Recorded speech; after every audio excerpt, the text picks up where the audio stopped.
Eleições 2018, liderança regional brasileira na América Latina ainda é possível. Eleições de extrema importância geopolítica foram realizadas este ano na América Latina, e será o Brasil a encerrar esse ciclo em outubro. Sputnik Brasil conversou com especialistas para entender as perspectivas do pleito e se os resultados na região afetarão o país ou, ao contrário, se o país afetará as tendências regionais. Na iminência das eleições presidenciais no Brasil, muitos tentam buscar na atual situação política da América Latina um contexto para prever os possíveis resultados do pleito. Os resultados das últimas eleições na região, entretanto, apresentam um quadro contraditório e dinâmicas bem diversas. Segundo o cientista político Pedro Curado, professor do Instituto de Relações Internacionais e Defesa, IRD-UFRJ, que conversou com a Sputnik Brasil, não é possível falar de um processo político unificado na América Latina como um todo. A maioria dos especialistas concorda, todavia, que a América Latina espera com impaciência os resultados da eleição brasileira.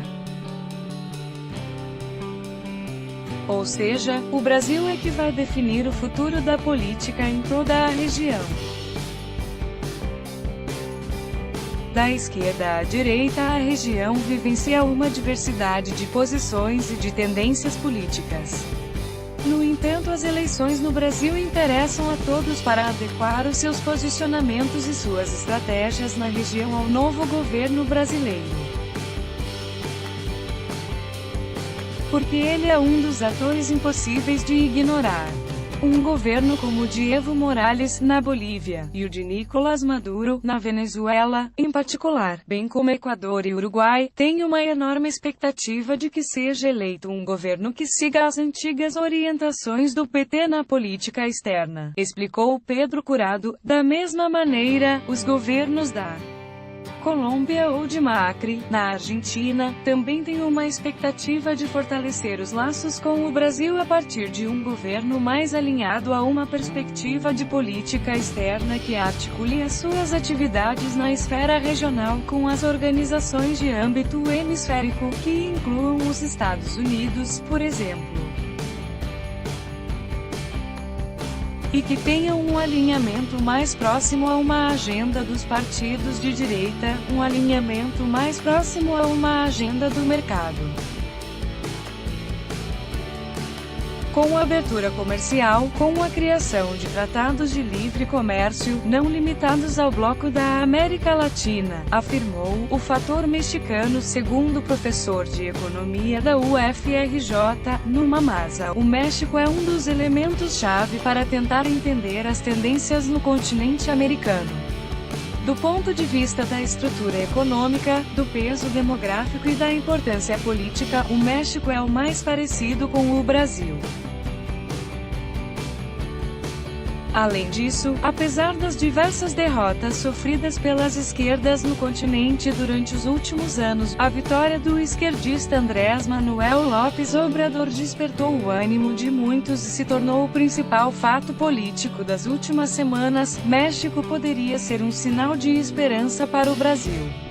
Apesar da enorme influência que os EUA possuem sobre o México, tanto em termos econômicos quanto em termos políticos e na ingerência em questões de segurança, essa eleição poderia ser um sinal de que o Brasil não estaria fadado a escolher uma via conservadora, continuou o professor Maza. Pedro Silva Barros, professor do Departamento de Economia da PUC São Paulo, concorda com essa avaliação. López Obrador provavelmente vai ser levado por outros atores políticos e sociais da região a ser uma espécie de líder regional, principalmente para as relações entre a América Latina e os EUA. Porque o México, além de ser o segundo país mais importante na região, é de longe o mais importante em sua relação com os Estados Unidos. Ele O especialista lembrou que o comércio do México com os Estados Unidos é várias vezes superior ao do Brasil com os Estados Unidos. Além disso, a quantidade de imigrantes mexicanos é muitas vezes superior ao número de brasileiros naquele país, isso sem considerar que a relação dos países da América Central é muito maior com o México. E o México também não tem tantas relações com a América do Sul, explicou o economista. A ascensão política de López Obrador é, sem dúvida, o principal fato novo na geopolítica da América Latina este ano, antes das eleições brasileiras. Porque, pela primeira vez, esse país efetivamente terá um governo com uma plataforma abertamente de esquerda, eleita democraticamente. No entanto, é necessário ter cautela ao projetar uma possível influência dessas eleições no pleito brasileiro. E a razão disso está na própria política externa brasileira praticada na última década. O Brasil, desde 2002, se voltou a construir um processo de maior coordenação política com os outros governos da América do Sul. Isso é parte tradicional da cartilha do Itamaraty. Um dos princípios que regem a política externa brasileira e que ganha maior vigor com a subida do PT ao poder. E o que o EUA tem a ver com tudo isso? Durante o início da década de 2000, foi iniciada a construção de alguns mecanismos regionais, como a União de Nações Sul-Americanas, UNASUL, e o Conselho de Defesa Sul-Americano. Depois alguns organismos latino-americanos que não incluíam os Estados Unidos. Por trás dessas organizações, com o reforço do Mercosul, o que predominava era a ideia de que essa região do mundo deveria gerir a si mesma, sem maiores interferências das potências mundiais, nesse caso, os Estados Unidos, que tradicionalmente exerciam uma enorme influência sobre a região, vista como sua zona de controle direto. Era mais interessante organizar a América do Sul como um bloco, que se expressaria com uma gestão mais independente nos conflitos e nos acertos dos problemas de uma maneira mais autônoma, enquanto a América Central e o Caribe teriam um reconhecimento desse bloco do Sul, mas a relação deles era mais com os EUA. Porque a força dos EUA naquela região não valia ser disputada, era gigantesca, explicou Pedro Curado. Segundo alguns especialistas e políticos, os últimos processos vividos na região poderiam ser vistos como uma forma de reagir a esta busca pela independência. É o que disse a Sputnik a política Ana Maria Prestes, membro do Comitê Central do PC do bairro. As últimas eleições na América Latina mostram uma polarização. Tivemos durante uma década e meia deste século uma tendência de setores progressistas chegando ao poder, buscando democratização e justiça social, disse a pré-candidata a deputada federal em Brasília, que citou os casos de Uruguai, Paraguai, Bolívia, Brasil, Argentina, Equador, Honduras, El Salvador, Nicarágua e outros países. Passado esse período, começamos a viver uma onda de restauração conservadora. Vamos ter o golpe em Honduras, no Paraguai, um revés na Argentina, o golpe no Brasil, uma traição ao movimento Aliança País no Equador, muita pressão sobre Maduro na Venezuela e sobre Evo Morales na Bolívia. Bem como sobre Sánchez Serem em El Salvador, e agora a situação de Daniel Ortega na Nicarágua. Ou seja, é uma clara tentativa de restauração de grupos oligárquicos na região. Eles tentam retomar o mando do Estado, alertou. Já tem gente falando em novo Plano Condor, ou de um Plano Atlanta, se referindo a um encontro de líderes da direita no EUA ocorrido há vários anos. Ou seja, existe uma ação deliberada, gestada em grande parte pelo empresariado e gestores públicos norte-americanos também, conclui ela. A presença dos Estados Unidos na América Latina e no Brasil não é uma novidade. O que importa avaliar são os instrumentos usados e o nível de ingerência praticada. Além disso, existem diversas formas de interpretar essa presença. Existem muitas interpretações sobre o que está acontecendo no Brasil atualmente. Teorias que ligam, inclusive, a Operação Lava Jato a informações que teriam sido originadas nos Estados Unidos, captadas por escutas ilegais da NSA, Agência Nacional de Segurança. Então os Estados Unidos estariam por trás não só da Operação Lava Jato, mas também teriam exercido uma grande influência na queda da Dilma e na judicialização da política que também vem acontecendo em outros países e que vem, de maneira sintomática, condenando ou acusando antigos governantes com agenda progressista nos últimos 15 anos e que promoveram uma articulação entre os povos e economias da região. Promoveram uma gestão mais independente da América do Sul, afirma apurado. Ana Prestes concorda com a análise e lembra dos recentes pedidos de prisão preventiva de Rafael Correa.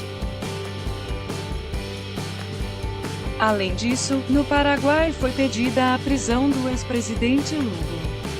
Na Argentina estão tentando prender Cristina Kirchner e no Brasil o ex-presidente Lula já está preso. As principais lideranças da região, que fizeram parte do momento de implementação das medidas sociais, da redistribuição de renda,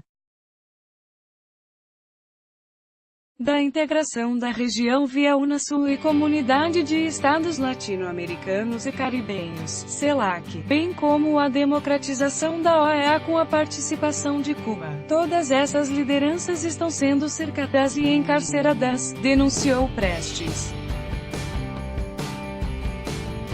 Por outro lado, paradoxalmente, a postura de Washington tem sido considerada pouco clara por alguns. As incertezas da era Trump no Brasil e na Argentina. Existem setores nos governos conservadores locais com uma opção por um modelo de integração multilateral, centrado nos Estados Unidos e nos países ocidentais. Paradoxalmente, os Estados Unidos, pelo menos desde a presidência de Trump, estão abandonando esse modelo, implementado desde a década de 90. Os EUA, no âmbito desse paradigma, exerceram uma política de influência multilateral através de grandes acordos regionais centrados nos Estados Unidos.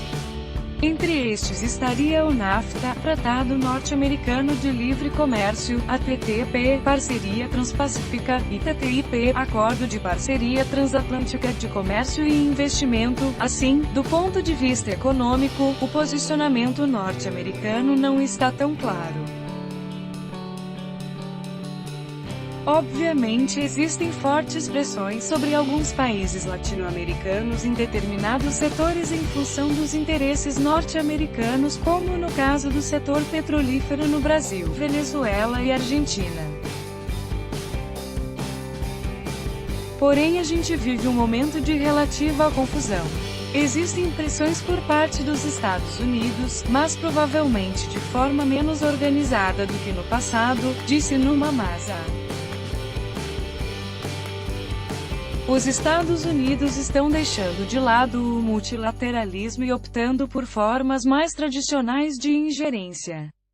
No entanto, o discurso sobre a influência norte-americana também deve ser dosado. Os norte-americanos são mais efetivos na organização do que Muniz Bandeira chama de fórmula para o caos. Cria um ambiente de ingovernabilidade depois da eleição de alguém de quem Washington não gosta. Não interferem tanto para evitar um candidato específico, emenda Pedro Curado. Segundo ele, os EUA possuem capacidade de influenciar as eleições, mas isso nem sempre seria algo completamente decisivo. Vácuos de liderança regional e Colômbia na OTAN. Um dos grandes fatores de indefinição política também se deve à desarticulação dos blocos de integração regional. O economista da PUC, Pedro Silva Barros, aponta para uma falta de liderança. Tem um vazio de liderança na região. Dada a situação do Brasil, o presidente da Argentina poderia ter assumido esse papel, mas os problemas internos provocaram uma certa retratação dele. Pondera o especialista, o Brasil tem pouca possibilidade de ter protagonismo internacional antes das eleições e então ficou um vácuo. Isso explica a crise da Unasul em particular e de outras organizações como a própria CELAC, acrescentou ele. O economista argumenta que, no momento em que os EUA implantaram uma política com agenda protecionista, tanto comercial quanto no que se refere à imigração, esse seria o momento para uma vigorosa articulação regional e para uma maior aproximação entre os países da América Latina para resistir a essa agenda. Isso, no entanto, não é o que acontece. Segundo Pedro Silva Barros, o desejo colombiano de fazer parte da OTAN, por exemplo, é uma das demonstrações da viabilidade dos espaços de integração na região. A Colômbia obviamente tem soberania para fazer acordo com quem ela quiser. A Unasul e outros organismos de integração não são restritivos nesse sentido, mas os países da região, pelo que me consta, sequer foram comunicados. E o Conselho de Defesa Sul-Americano, que seria um espaço de articulação regional para os temas dessa natureza, sequer discutiu a questão. Isso mostra claramente a crise da Unasul e do multilateralismo na América do Sul em geral, apontou ele. Soft power chinês. A China já é o principal parceiro comercial de vários países na América Latina, como Brasil, Argentina e Venezuela, por exemplo. Pequim também transformou a Nicarágua em importante parceiro estratégico por conta da construção de um canal que vai concorrer com o Canal do Panamá. Esse é um projeto que, apesar de andar lentamente, parece que será implementado, diz Pedro Curado. A informação não é pouco relevante, já que os Estados Unidos controlam todos os pontos de acesso marítimo internacional, e esse vai ser um que eles não vão controlar. Vai ser controlado completamente pela China e está sendo construído com investimento privado chinês, acrescenta. A presença crescente chinesa na região está por trás do interesse dos EUA de desmobilizar as diferentes organizações regionais que excluíam Washington. Querem voltar a exercer influência política no que diz respeito à região. A presença da China suscitou a reação norte-americana para retomar suas zonas de influência tradicionais, completa o cientista político. Segundo ele, a Nicarágua virou um bastião da presença chinesa na América Latina. O país é peça fundamental na estratégia chinesa para passar a exercer influência nesta região do globo. Pequim tem um grande projeto de infraestrutura para a conexão de diferentes regiões a nível global. Belt Code, a nova rota da seda, que tem implicações diretas na Eurásia e na África. Mas a China nunca deixou de acompanhar os processos na América Latina. Além disso, durante o período da bonança dos preços das commodities, entre 2013 e 2011 aproximadamente, China virou grande cliente desses produtos e se aproximou politicamente dos países que vendiam para ela. Ela virou grande parceira comercial na região e isso gerou consequências políticas. Ninguém quer perder um parceiro comercial dessa envergadura, alega Curado. Existem pelo menos 5 bancos internacionais de desenvolvimento chineses que conseguem propor financiamento e articular empresas capazes de realizar as operações em projetos de infraestrutura, como no caso do projeto do Canal Alternativo ao Canal do Panamá. Emenda o economista Numa Maza. Ele acrescenta que, do ponto de vista político, a China não se posiciona de uma forma homogênea nos países da América, mas em geral prefere adotar aqui uma postura de soft power, um poder brando. A China, em geral, tem observado uma certa cautela do ponto de vista geopolítico. Ela se afirma menos, por exemplo, do que a própria Rússia, em temas geopolíticos internacionais mais quentes. E na América Latina existe uma política de aproximação chinesa, mas muito menos desafiadora do que em outras regiões do mundo, como na África, na Ásia e em certo ponto no Oriente Médio. Concluiu: a presença chinesa na região não incomoda mesmo os políticos de orientação mais liberal.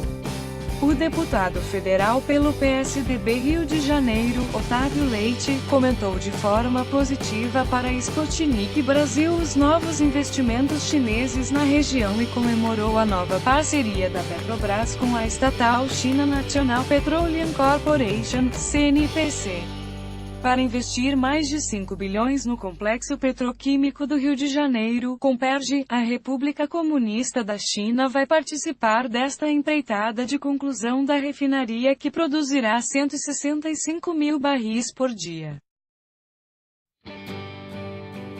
E será algo útil. Nesse ponto, não interessa que o capital esteja vindo da China. O que interessa é que vamos botar para funcionar uma refinaria importante para o país. Então essa parceria é bem-vinda. Acho que no Brasil hoje é fundamental gerar emprego. Esse é um exemplo como a China tem se expandido pelo mundo afora e no Brasil.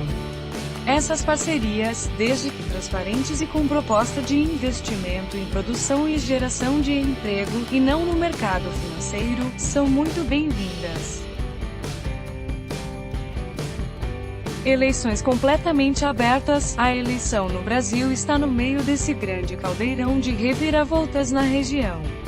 Esse pleito vai apontar o rumo a ser seguido pela América Latina em geral, porque o Brasil tem muita influência em tudo o que acontece na região, diz Ana Maria Prestes, para quem as eleições também vão definir a continuidade ou o abandono da integração no continente, bem como o futuro e eventual aprofundamento das reformas neoliberais. É uma eleição muito importante e um momento muito dramático para a América Latina, que vai colocar todo o continente em alerta, atesta ela. De todo modo, o resultado das eleições está completamente indefinido. O deputado Otávio Leite concorda: as nossas eleições estão completamente abertas. Não se tem a menor ideia de quem pode ganhar essas eleições.